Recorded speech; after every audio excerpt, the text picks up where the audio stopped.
Bonjour à tous et bienvenue sur ma chaîne. Aujourd'hui, je vous propose une recette de mayonnaise maison sans œufs qui peut servir de base pour des milliers d'autres sauces, idéale pour accompagner des salades, des œufs mimosa, des sandwichs et plein d'autres choses.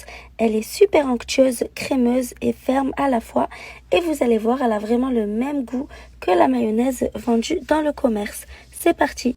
Je commence par ajouter 250 ml de lait.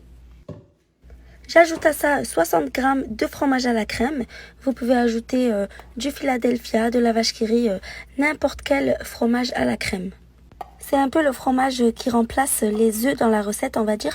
Donc si vous voulez une mayonnaise encore plus ferme, n'hésitez pas à en mettre un petit peu plus. Ensuite, j'ajoute 30 g de moutarde de Dijon. Et je vais mixer le tout pendant environ 1 minute avec un mixeur plongeant. Si c'est ta première fois sur ma chaîne, n'hésite pas à t'abonner. Et n'oublie pas d'activer la petite cloche pour ne manquer aucune vidéo.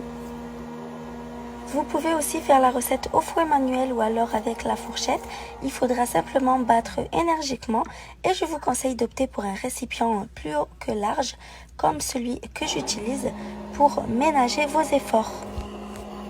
Ensuite, j'ajoute 250 ml d'huile végétale très progressivement sans cesser de battre. Attendez bien que ce soit complètement amalgamé avant d'en ajouter à nouveau. Ça vous évitera de voir votre mayonnaise tourner et vous éviterez aussi d'en mettre trop.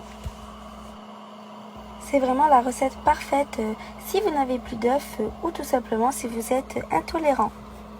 D'ailleurs, si vous êtes adepte des recettes sans œufs, je vous invite à aller visionner ma recette de mousse au chocolat sans œufs. Elle s'affichera directement sur votre écran à la fin de cette vidéo. Après avoir obtenu un mélange complètement homogène qui est assez épaissi, j'ajoute 15 ml de vinaigre blanc, j'ajoute une cuillère à café de sel et une demi-cuillère à café de poivre. Je mixe une dernière fois en faisant des va-et-vient jusqu'à ce que ce soit complètement homogène. L'avantage avec cette mayonnaise, c'est qu'elle se conserve très bien au frais jusqu'à 2 semaines, contrairement à la mayonnaise maison aux œufs qui ne tient pas plus de 48 heures.